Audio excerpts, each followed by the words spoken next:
Sveiks, uzņēmēji! Priecājamies tevi redzēt bezmaksas webinārā no klikšķa līdz klientam mājaslapa kā tava digitālā mārketinga centrs. Šajā webinārā uzzināsi, kā mājaslapu izmantot stratēģiski, kā uzlabot tās redzamību, pielāgot meklētāju programmām un AI rīkiem, kā panākt, lai reāli veicinātu pārdošanu un uzņēmumu izaugsmu. Mani sauc Elīna, esmu mājaslapu un e-komercijas izstrādes speciāliste jau 10 gadus. Šo gadu laikā esmu izstrādājis apmēram 200 mājaslapas un e-komercijas. Tad šodien parunāsim par to, kāpēc vispār mājaslapa ir uzņēmumam svarīga uzņēmuma attīstībā. Tātad mājaslapa ir kā uzņēmuma digitālais portrets. Var teikt, kā mums privātpersonām ir pases, tieši tāpatās arī uzņēmumam mājaslapa, var teikt, ir kā pase. Laba mājaslapa ne tikai sniedz informāciju par pakalpojumiem un to produktiem, bet atspoguļo arī uzņēmuma vērtības, misiju un redzējumu. Mājaslapa ir pieejama jebkurā laikā un vietā, sasniedzot potenciālo klientu un iespēju iepazīties ar uzņēmumu un tā piedāvātajiem pakalpojumiem, pat tad, kad darbinieki nav pieejami. Tātad ārpus darba laika vai brīvdienās, svētku dienās, pat nakts stundās. Tā ļauj sasniegt plašu auditoriju, nezaudējot iespēju pēc darba laika, tāpēc tā ir svarīga daļa no uzņēmuma digitālās klātbūtnes. Izskatīsim mītus un patiesību par mājaslapu lomu uzņēmuma attīstībā. Mīti noteikti ir daudz un dažādi, bet šodien izskatīsim 6, manuprāt, galvenos mītus par mājaslapām. Pirmais mīts – sociālie tīkli var pilnībā aizstāt mājaslapu. Sociālajie tīkli ir lielisks veids, kā sasniegt auditoriju un veidot zīmolu klātbūtni, tomēr tie nav pietiekami pilnvērtīgi, lai attīstītu un pārvaldītu uzņēmumu digitālo klātbūtni. Kāpēc? Kaut vai tāpēc, ka mājaslapa tiek veidota atbilstoši uzņēmuma zīmolam, uzņēmuma brandbookam, uzņēmuma stilam, taču sociālajos tīklos mums nākās pielāgoties to izveidotajam vizuālajam tēlam. Tāpatās arī sociālās platformas mainās atbilstoši algoritmiem, kas var ierobežot jūsu sasniedzamību. Taču mājaslapu jūs kontrolējat un pielāgojat. Tā ir platforma, kurā jūs varat izpausties, attēlot sevi tā, kā tieši jūs vēlaties, lai jūs apmeklētājs jūs redz. Jā, un mājaslapa ļauj jums izveidot profesionālu zīmola tēlu, kas palīdz piesaistīt klientus, kas varētu būt diezgan skeptiski par uzņēmumiem, kuriem nav mājaslapas. Tas ir tāds vairāk uzticamības jautājums, jo potenciālai klienti bieži vien uzskata uzņēmumus, kam ir mājaslapa kvalitatīva, par daudz nopietnākiem un profesionālākiem nekā tiem, kam nav vispār mājaslapas. Otrais mīts. Mājaslapa izstrāde ir dārga un ļoti laikietilpīga. Mūsdienās ir pieejams ļoti daudz dažādas mājaslapu veidošanas rīku platformas, kas ļauj izveidot mājaslapu par nelielu budžetu. To izstrāde var būt gan ātra, gan viegla, kā arī viegli pārvaldām pēcāk jums kā uzņēmumam.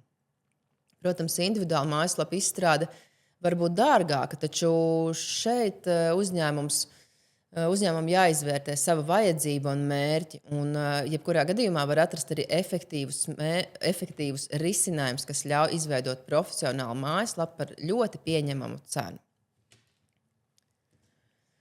Trešais mīts. Mājaslapa nepieciešama tikai lieliem uzņēmumiem.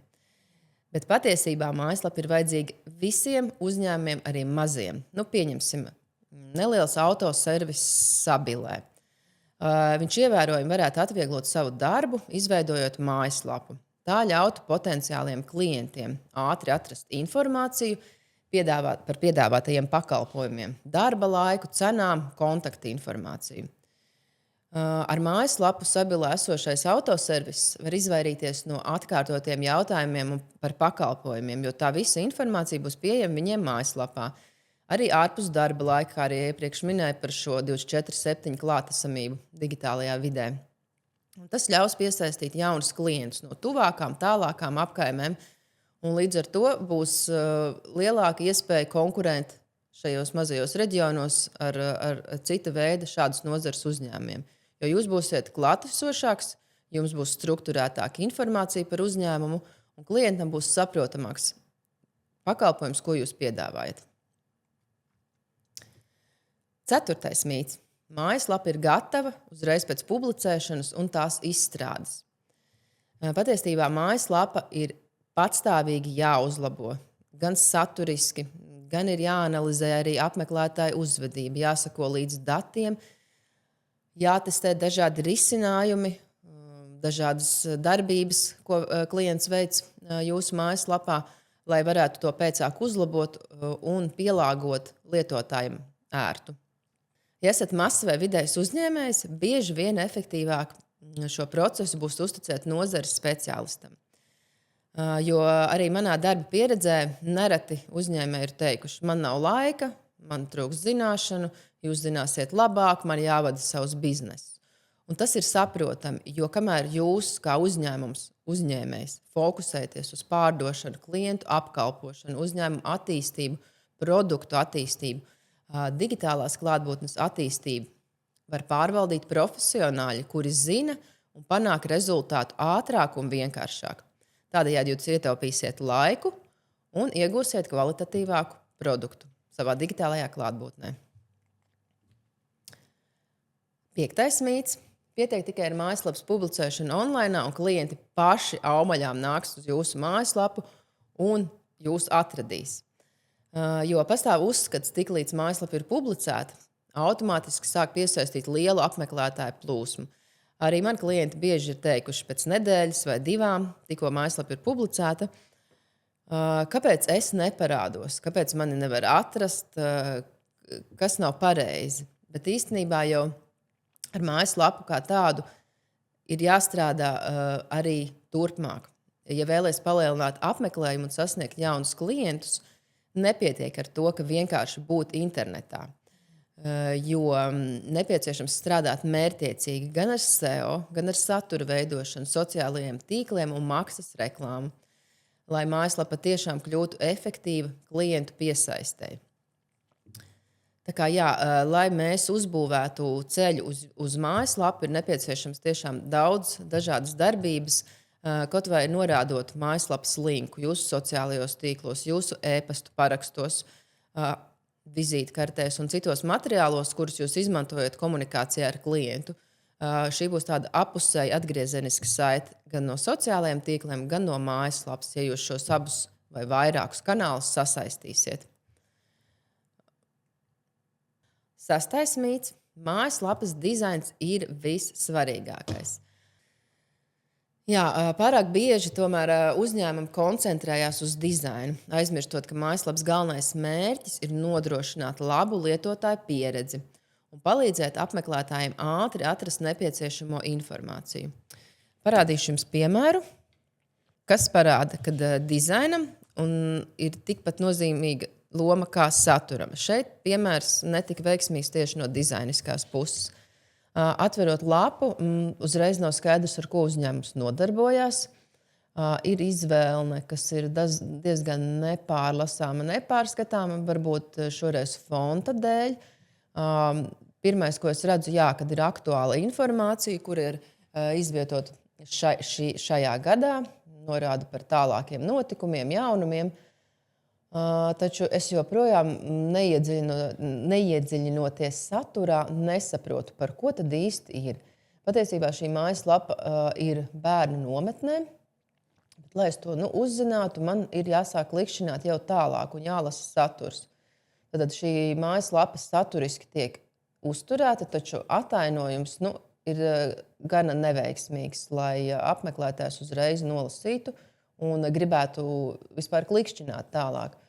Tāpat pievēršot uzmanību varbūt ne tik lielai niansei, taču ne arī mazsvarīgai, ir šis kopīrēt izstrādes gads. Tātad šeit mēs redzam, parasti šeit norādīts vai nolīdz, vai arī pēdējais aktuālais gads, kad mājaslapa ir tikusi atjaunināta.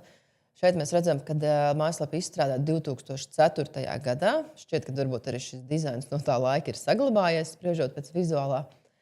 Jā, un pēdējais atjauninājums ir bijis 20. gadā. Taču pēc satura mēs saprotam, ka tā nebūtu nav. Saturs ir ticis atjaunots šogad. Līdz ar to, jā, šeit tāds nedaudz pretrunas, jo saturiski es skatos, ka te ir gana koncentrēta informācija uz priekšu salikta jau tekoši ar notikumiem, taču tas atspoguļojums ir ļoti nepārskatāms. Jā, šis bija piemērs, kur mēs izskatījām slikto dizaina pusi un varbūt nedaudz labāko saturisko pusi. Un ieskatīsimies arī citā piemērā, kur savukārt ir, varētu teikt, grandios dizains ļoti atpazīstamam brendam, uzņēmumam Zāra, kas nodarbojas ar apģērbu tirdzniecību visā pasaulē. Un šeit, protams, viņi kā brends var atļauties izpausties ar dizainu, atspoguļojot vairāk to tādā kā galerijas formātā, kā es to uztveru, tāda mākslas galerija. Bet, ja es šeit iegriežos kā pircējs, un es, piemēram, vēlos atrast sieviešu apģērbu, sākumā man ir tā kā jāsaprot primāri. Jā, šeit es skatos menu, tad es pārēju uz sadaļu sievietēm, un man, teiksim, interesē jakas. Šajā brīdī man atverās jau skatāmāks režģis skats, taču pirmo reizi ienākot lapā, šis skats ir gluži tāds pats kā sākuma lapā, kā galerijas tipa, kā drīzāk tāds katalogs, kurā es apskatos kāda stila apģērbu, bet, lai es nokļūtu līdz pirkumam, man tomēr ir jāveic dažādas darbības, ko varbūt ne visiem izdotos ar pirmo uziet. Tāpat arī šo skatu pārslēgšanu no režģa uz šo galerijas skatu. Jā, tā kā šeit, protams, kā jau iepriekš minēju, Zāra kā zīmols noteikti šo var atļauties. Tā iemesla dēļ, kad viņi ir atpazīstami un mēs skaidri zinām, ko mēs šeit atradīsim, iegriežoties šajā mājaslapā. Taču, ja jūs kā netika atpazīstams zīmols vispasaules izveidojat šādu stila lapu, jūs mazliet maldinat un liekat apjukt jūsu apmeklētājiem un neliekat fokusēties uz jūsu pamata produktu. Paralēli apskatot līdzīgi atpazīstamu brendu Rezerved, kas arī nodarbojas ar apģērbu tirdzniecību. Šeit savukārt ir ļoti strukturēta, skaidri redzama izvēle ar apakškategorijām, ar ļoti veiksmīgu arī filtrēšanas iespēju. Šeit man uzreiz ir skaidrs, es ienāku, es meklēju apģērbu sievietēm, mani interesē konkrēta apakškategorija, es uzreiz nokļūstu pie savas vēlamās preču grupas, ko tad es gribu apskatīt. Jā, bet šie bija tādi piemēri atpazīstamiem brendiem. Tur atkal mazliet ir citi nosacījumi, cits message. Viņiem droši vien nav tik ļoti nepieciešama atpazīstamība, jo visi viņus tāpat jau zina. Tā, un atgriežamies tūlīt. Jā, 6 mītus esam izskatījuši. Tālāk pāriesim uz to, kā tad pielāgot mājaslapu meklētāju programmām un AI rīkiem. Ko jau iepriekš arī stāstīju un rādīju, mazliet pieskāros arī minētajos piemēros. Jums ir jābūt saprotamai struktūrai mājaslapā un skaidriem virsrakstiem. Pārliecinieties, ka jūsu mājaslapā navigācija ir intuitīva un lietotāji ātri var atrast to, ko meklē. Izmantojiet skaidrus un precīzus virsrakstus. Katrai sadaļai jābūt skaidriem un saprotamiem virsrakstiem, kas raksturo tieši saturu, kas ir atrodams šajā sadaļā, blokā vai atvērumā. Lai mākslīgais intelekts varētu viegli saprast mājaslapas saturu, piemēram, ja runājat par uzņēmumu vēsturi, tad arī norādiet mājaslapas saturā par to, ka tā ir uzņēmuma vēsture. Vai par to, ja jūs aprakstat kādu konkrētu pakalpojumu, tad saturam arī jāatbilst šim, teiksim, ja mēs rakstam, tas ir autoservisa pakalpojumi vai riepu maiņa, tad attiecīgi arī saturā mēs norādam, ka šī ir riepu maiņa. Nevajadzētu izmantot tēlainus virsrakstus. Parādīšu arī piemēru. Tātad šeit. Tātad mājaslapa, uzņēmums, kas piedāvā auto vadītāja apliecības, tātad autoskola. Bet atverot sākumu, mēs uzreiz nevaram īsti saprast, vai tā ir autoskola, vai sākuma bilde vispār man rada sajūtu, ka tas ir kaut kas saistībā par ceļojumiem. Šis sauklis ceļš uz brīvību sāks ar mūsu instruktoriem.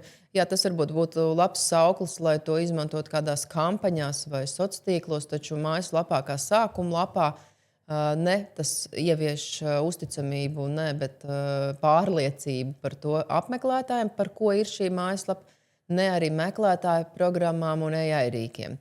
Jo šeit mēs neesam iekļaujuši absolūti nevienu atslēgas vārdu, kas paskaidro šo pakalpojumu. Līdz ar to šis galvenais virsraksts, paskatīsimies arī SEO datus. Jā, šeit pat nav definēts galvenais virsraksts. Šeit ir iekļauts, tad pa lielam būtu jāraksta autoskola Rēzeknē. Tas būtu kā spēcīgāks atslēgas vārds, un man uzreiz būtu skaidrs. Jo šim logo arī būtu bijis jābūt šeit augšā, tas vismaz uzreiz pasvītro to, ka tā ir autoskola un kad es esmu nokļuvusi autoskolas mājaslapā. Un tad, jo teorētiski pārasti dizainu ievērojot tādu strukturētu, ierastu, kontaktus liekam labajā pusē, logo kreisajā pusē. Tas ir tas, kā mēs visi redzam lielāko daļu mājaslapas standarta izvēlnē un orientējamies pēc tā. Ja tas šeit kaut kas iztrūkst, tad mazliet var sanākt arī apmaldīties. Jā, šeit atkal savukārt dizains ir gana labs. Par saturisko, it kā arī tiek aktualizēts. Bet viens moments, tas, ko es minēju arī iepriekšējā paraugā, autortiesību kopīraita gads ir norādīts 14. Tas nozīmē, ka tas var viest sajūtu, ka šī mājaslapa nav atjaunota kopš 14. gada. Taču apskatot saturu, ir skaidrs, ka šeit ir atjaunots saturs, taču ir tāda maldīga sajūta dēļ šī gada, kas tiešām ir varbūt mazsvarīgi, bet ne tik mazsvarīgi, lai tam nepievērstu uzmanību. Labi. Pāriesim atpakaļ pie prezentācijas.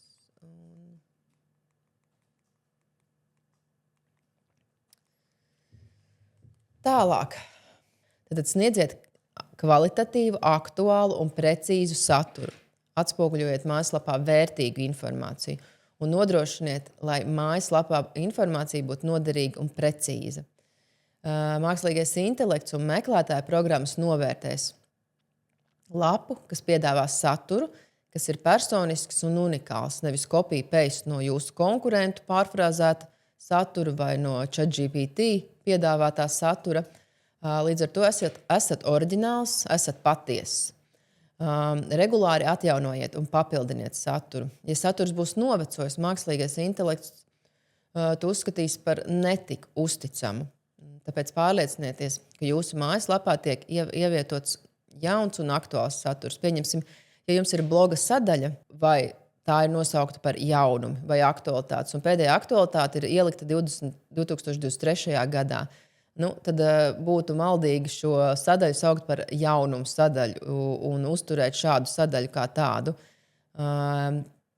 Tā prasa tomēr rūpīgu darbu un iesaisti, lai šo varētu saukt par aktualitāšu sadaļu. Tur ir jābūt arī aktualitātēm, kas ir vecākas, vismaz, es teiktu, ne par mēnesi. Protams, atkarīgs no jūsu uzņēmuma specifikas un nozares. Taču, ja jūs rakstat bloga rakstus, tad sadaļu noteikti saucat par blogiem, liekat blogus regulāri, rakstiet par savu nozari, rakstiet tehnisku specifikāciju, varbūt par saviem pakalpojumiem, jo arī šo mākslīgais intelekts, tāpat kā meklētāja programmas, uztvers kā vērtīgu nozares informāciju. Tālāk. Klientu atsauksmes kā uzticības un kvalitātes rādītājs. Jā, atsauksmes noteikti ir liela vērtība mājaslapās un ne tikai. Arī Google atsauksmes, arī Facebook lapu atsauksmes, jo tas palielina uzticamību. Potenciālie pircēji ļoti bieži, es pati bieži apskatos pirms atsauksmes un tad izvēlos. vai man izmantot šī uzņēmuma pakalpojumus, vai doties uz šo restorānu pusdienās un tā tālāk. Tā kā atsauksmes ir ļoti svarīgas lēmumu pieņemšanā. Es pat teiktu, viens no noteicošajiem. Īpaši, ja cilvēks meklē, teiksim, viņš atrodas kādā pilsētā, piemēram, Talsos, es meklēju, kur paēst. Man atverās Google dažādi varianti. Es ieraugu restorānu, es apskatos, vai šīs atsauksmes atbilst tam, ko es gaidu. Tad es paskatos, vai viņiem ir mājaslapa, paskatos mājaslapas piedāvājumu, atkal skatos, saturs ir aktuāls, arī ir klientu atsauksmes. Liekas, jā, šis ir tas uzticamākais variants, ko tad es arī droši vien visdrīzāk izvēlēšos. Jā, jo atsauksmes iedod šo pārbaudīto kvalitāti.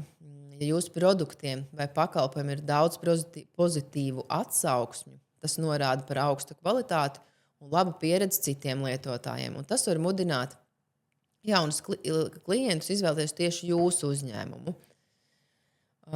Starp citu, labs veids, kā sasaistīt Googles šo atspoguļot Googles atsauksmes jūsu mājaslapā, parādīšu piemēru. Jā, ir iespēja integrēt Google atsauksmju bloku. Līdz ar to šīs atsauksmes visu laiku šeit parādīsies aktuāls, jums nebūs jāveic manuāla. Jā, labs veids, kā sasaistīt arī Google atsauksmes ar mājaslapām un atvieglot uzņēmēja vai jūsu tātad, darbu, ir ielikt mājaslapā šādu bloku, kas atspoguļo Google atsauksmes.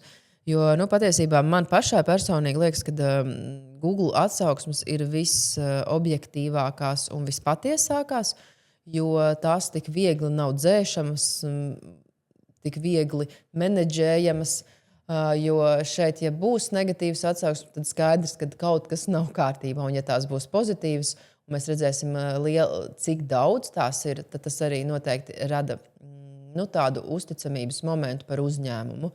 Un es labprātāk izvēlēšos šo uzņēmumu. Tā kā šis ir tāds interaktīvs rīks, ko noteikti varam ieteikt arī, varu ieteikt es kā mājaslapas izstrādātājs izmantot jums uzņēmējiem mājaslapā un atrādīt atsauksmes. Protams, ir daudz dažādu citu rīku, taču tie būtu visdrīzāk manuāli uzturami un tas atkal jums radīs papildus darbu. Šis ir tāds ļoti ātrs un vienkārši, varbūt viņš atkal vizuāli nav tik labi pielāgojams, taču funkcionalitāte noteikti būs vērtīgāka. Parādīšu arī citu atsauksmju rīku. Savukārt šeit piemērs ar e-komercijas risinājumu atvērsim vaļā. Un šeit savukārt mēs redzam automātiski pie katras preces ir integrēts atsauksmju modulis. Un mēs varam redzēt par attiecīgo produktu. Ir iesniegts 30 atsauksmes, lielākā daļa ir bijušas 5 zvaigznes. Un tas uzreiz man ievieš pārliecību. Šeit arī ir rakstisks atsauksmes, pielikts ne tikai zvaigznes, bet arī izteikts viedoklis par to, kāds ir šis produkts. Tas noteikti man iedos labu nākamo soli, lai es izvēlētos šo produktu.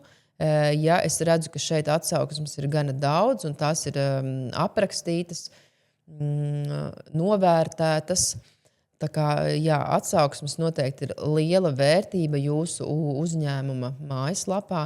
Tās noteikti izmantojiet. Vēl viens svarīgs aspekts, ko noteikti mākslīgais intelekts un arī meklētāja programmas ņem vērā, ir mobilā optimizācija.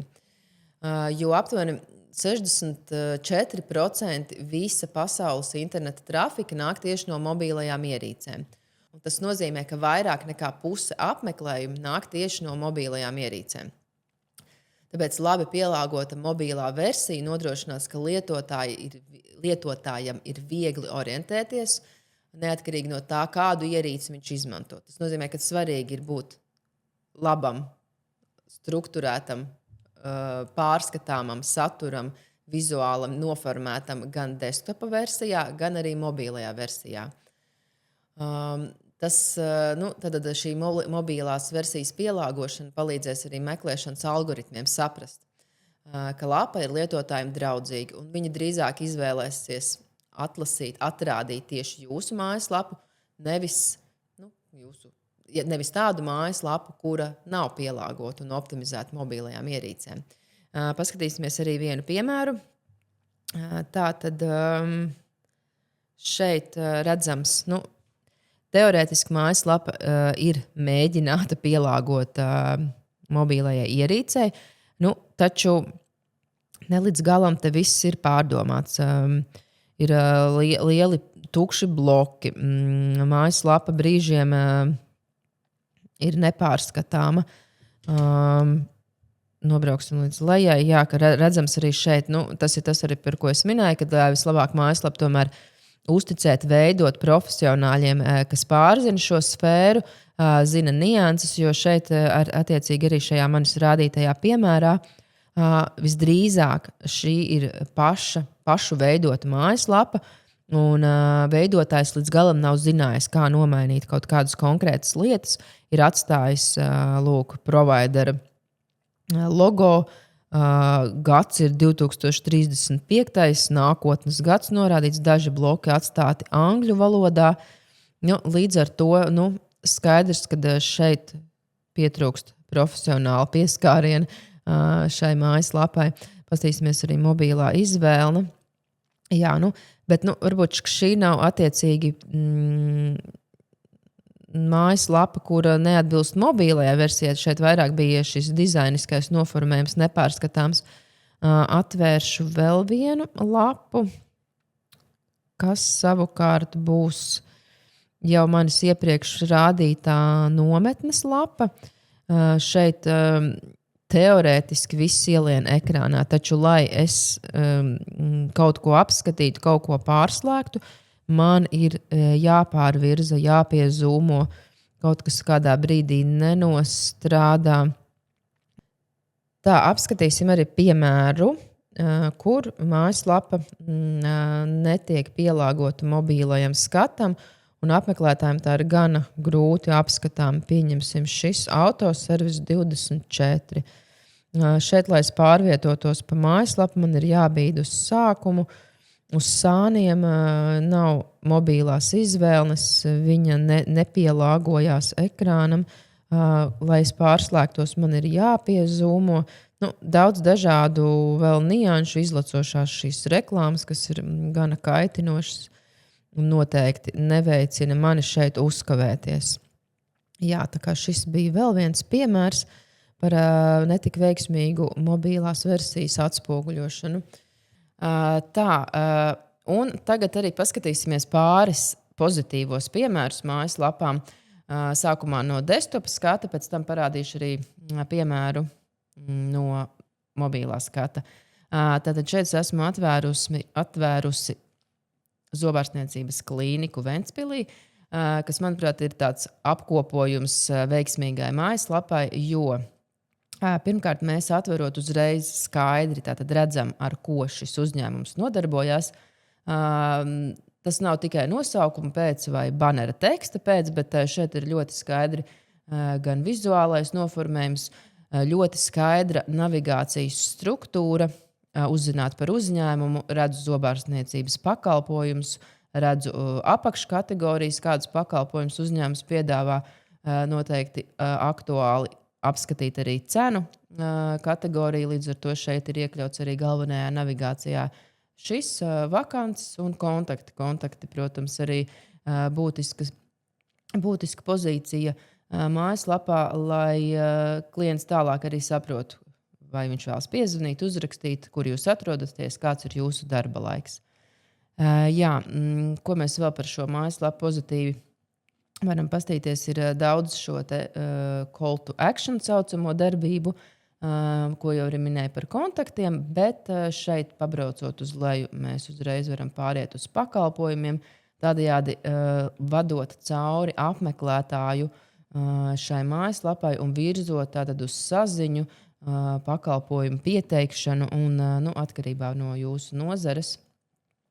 Tā, vēl arī varam redzēt, ka šeit ir manis minētie arī atsauksmju sadaļa, atsauksmes sadaļa integrēta tieši no Google. Līdz ar to šī ir viegli uzturama pozīcija un mainīga, jo tā tiek sasinhronizēta ar Google atsauksmēm. Līdz ar to šeit vienmēr parādīsies aktuālās atsauksmes, un šis ir tas uzticības moments, ko tad mēs arī iedodam klientam. Apmeklējot lapu, redzam, ka ir vairāk pozitīvu atsauksmju un attiecīgi redzam arī, kā mājaslapa ir sasaistīta ar sociālajiem tīkliem, ar info profiliem. Līdz ar to mēs strādājam ar šo apusējo saiti un sasaisti ar ārējiem linkiem gan profilos, gan pašā mājaslapā. Jā. Nu, lūk, šis bija piemērs par zobārstniecības klīniku. Jā, un arī secīgi mēs redzam šeit dažādi soļi par dažādi saziņas kanāli, tā teikt, vairāk gan kā nokļūt, gan kā sazināties. Valodu izvēle, viss chronoloģiski, viss skaidri saprotams, ko tad mēs varam darīt šajā mājaslapā. Paskatīsimies arī nelielu mājaslapu. Iepriekš arī minēju par autoservisu, kurš netik veiksmīgi tika atspoguļots interneta vidē. Taču šeit, teiksim, pavisam neliela vienkārša mājaslapa, taču atverot uzreiz ir saprotams, vai šis ir tas uzņēmums, ko es meklēju. Skaidrs nodarbojās ar autoriepām, ar autotirdzniecību un pretkorozijas apstrādi. Uzreiz pirmajā banerī, nekur neskrolējot tālāk, man ir pilnībā skaidrs šie 3 galvenie pakalpojumi. Tālāk, ja es saprotu, ka šis ir tas, ko es esmu meklējis, vai kāpēc esmu nonācis šajā lapā, es redzu ražotājus, ar ko uzņēmums nodarbojas, redzu lokācijas, kur tas atrodas.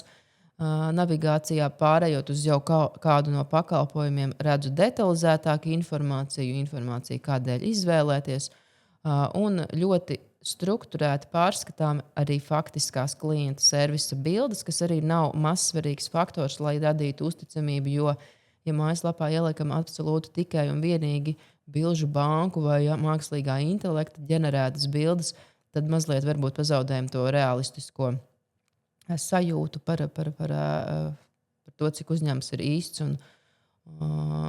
Jā. Tā, nu, šis ieskats no desktop versijas. Tagad pāriesim uz mobīlo versiju. Jā, un īsi paskatīsimies vēl vienu nelielu uzņēmuma mājaslapu no mobilā skata. Tātad redzam kafejnīcu Murjāņos Kārums. Mājaslapa atveru, redzu uzreiz nepieciešamo vienā ekrānā, neskrolējot. Man ir skaidrs, par ko būs šī mājaslapa, kur esmu nonākusi. Tālāk jau scrollējot lejā saturiski arī redzu, kad ar ko vairāk šis uzņēmums nodarbojas. Aprakstošā daļa uzreiz lejā arī kontaktu. Redzam, arī šeit ir mobilās ātro rīku josla, kur uzreiz var zvanīt, atrast lokāciju vai apskatīt sociālo tīklu profilu, TikTok vai Facebook. Navigācijā uzspiežot uzreiz arī redzu struktūru. Viss skaidri saprotams, apskatāms mobilā versija, viss iekļaujas mobilajā ekrānā. Arī interaktīva karte, kas noteikti ir ļoti liederīgs rīks, lai, piemēram, no mobilās versijas skatoties, uzreiz varētu izvēloties šo uzņēmumu, arī doties uz turieni. Tā kā arī šīs interaktīvās kartes un sasaistes ar šiem dažādajiem sociālajiem tīkliem ārpus mājaslapas ir ļoti būtisks. Jā, nu, tālāk pārēsim pie prezentācijas. Jā, nu, un mākslīgiem intelektam un Google algoritmiem noteikti patīk arī ātrums. Google meklētāja programma izmanto lapas ātrumu kā vienu no vissvarīgākajiem reitinga faktoriem. Un, ja tava mājaslapa ir ātra un responsīva, Google to uzskatīs par pozitīvu signālu un var parādīt to augstāk meklēšanas rezultātos. Jā, un vēl viena noteikti vērtīga lieta, ko iekļaut mājaslapā, ir biežāk uzdoto jautājumu sadaļa. Biežāk uzdoto jautājumu Mājaslapā ir ne tikai ērts rīks apmeklētājiem, kur uzdodot jautājumu, tu saņem uzreiz atbildi, bet tas ir arī strateģisks ieguvums SEO un mākslīgā intelekta kontekstā. Jo iekļaujot skaidri formulētus jautājumus un konkrēti strukturētas atbildes, jūs palīdzat gan potenciālam klientam, gan mākslīgā intelekta rīkiem ātri saprast, ar ko nodarbojas jūsu uzņēmums, kādus pakalpojumus piedāvā un kādas problēmas risina. Jo mākslīgais intelekts un meklētāja programmas īpaši labi tieši uztver jautājumu un atbilžu formātu, jo tas ir strukturēts, saprotams un tiešs. Bez liekvārdības uzdevu jautājumu, saņēmu atbildi. Tas arī noteikti atvieglo uzņēmēju laiku, atbildot uz dažādiem jautājumiem, kaut vai chatbotos, vai chatos, vai e-pastu sarakstēs, vai zvanos. Klientam ir konkrēts jautājums, viņš apskatās biežāk uzdoto atbilžu un jautājumu sadaļā un saņem atbildi. Tas nozīmē, uzņēmējs sev ir ietaupījis laiku un sniedz klientam ātras un vienkāršas atbildes. Jā, un tagad pie apkopojuma. Ko tad mēs izskatījām un kas tad ir vērts piefiksēt jums kā uzņēmējam un mājaslapas īpašniekam? Galvenie secinājumi. Vēlreiz saturs ir svarīgs, struktūra ir svarīga, ne mazāk kā dizains. Tātad noteikti skaidra navigācija, loģiska mājaslapas pārvaldīšana, mājaslapas izvēle un biežāk uzdoto jautājumu sadaļu. Palīdzēs gan lietotājiem, gan meklētāju programmām saprast tavu piedāvājumu. SEO un AI pielāgošana nav opcija, tā ir nepieciešamība. Ja mājaslapa nav optimizēta Google un mākslīgā intelekta rīkiem, piemēram, ChatGPT, uzņēmums zaudēs redzamību un potenciālos klientus. Un responsivitāte, mobilais skats ir kritiski svarīgs. Kā minēju iepriekš, mobilo skatu, no mobilā skata vairāk kā puse apmeklētāju tieši apmeklē mājaslapas. Ja mobilais skats ir lēns, grūti lietojams, tas nav pārskatāms, uzņēmums zaudē klientus. Jau pirmajās sekundēs Google dod priekšroku tām mājaslapām, kas ir mobīli optimizētas. Un mājaslapā ir jābūt skaidrai virzībai un secīgām darbībām. Tātad katrs apmeklētājs, kurš ienāk jūsu mājaslapā, viņam ir jābūt skaidram solim, ko viņš darīs tālāk. Viņš apskata pakalpojumus, viņš grib uzzināt vairāk, vai viņš ienāk e-veikalā, viņš skaidri zina, kas tālāk sekos, kur man ir jāspiež, lai es iegādātos, kur man ir jāspiež, lai es sazinātos. Visām darbībām jābūt secīgām. Tātad katram solim pieteikums, zvans, pirkums, konsultācija. Tas ļaus jūsu mājaslapas apmeklētājiem pārkļūt par klientu, jo viņš būs skaidrs, zinās, viņš atnāca, iepazinās ar jūsu mājaslapas saturu un sazinājās ar jums, jo viņam bija skaidri izzīmēts ceļš jūsu mājaslapā. Un tālāk ieteikumi jums kā uzņēmējam un mājaslapu īpašniekam. Ja tev ir mājaslapa, atver to un pārbaudi, vai tu pats kā uzņēmums vai sava uzņēmuma īpašnieks, vai 5 sekundžu laikā ir skaidrs, ko tu piedāvā, vai kādas preces tu pārdod, vai kādus pakalpojumus. Vai ir skaidrs aicinājums rīkoties tālāk? Jā, ieraudzīju un ko tālāk? Sazināties, iegādāties, uzzināt vairāk. Vai tava mājaslapa ielādējas ātri, pārbaudi to gan no mobilā skata, gan no desktop versijas, saproti, kuras varbūt ir tās nianses, kas neielādējas. Izvērtē to nepieciešamību jūsu mājaslapā. Vai jums vispār ir izveidot biežāk uzdoto jautājumu sadaļa ar strukturētām, skaidrām atbildēm un jautājumiem, kas atvieglos noteikti jums ikdienā komunikāciju ar klientu, pat tad, kad jūs nebūsiet pieejami. Jā, un noteikti skatieties, vai jūs varat, vai jūs redzat un mērat datus, kas notiek jūsu mājaslapā, Google Analytics un citās vietnēs.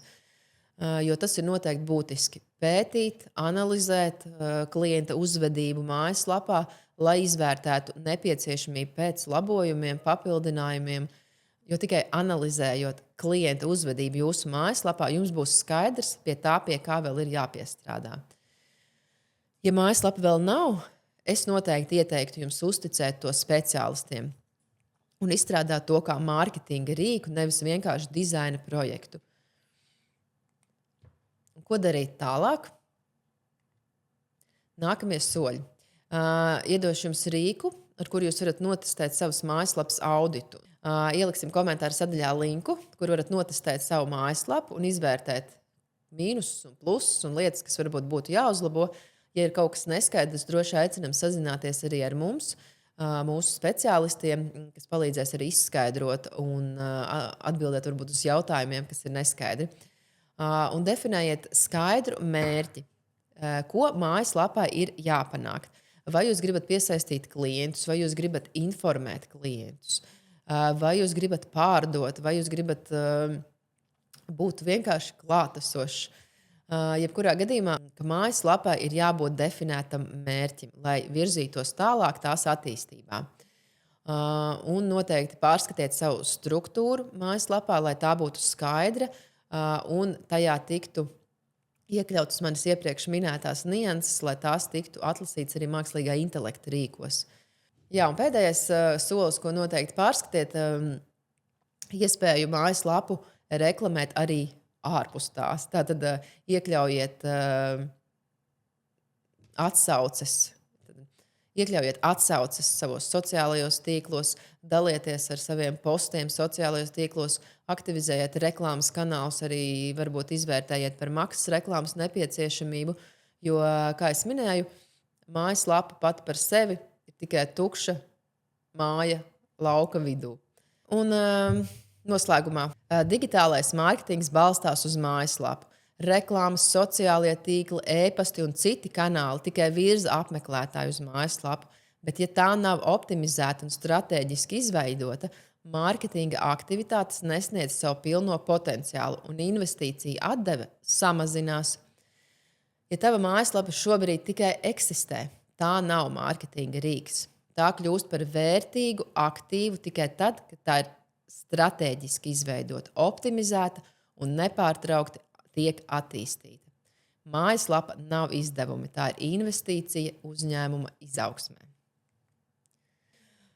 Paldies, ka pieslēdzies. Ceru, ka iegūtā informācija bija vērtīga un noderīga. Seko mums sociālos tīklos vai apmeklē mūsu mājaslapu un uzzini jaunāko.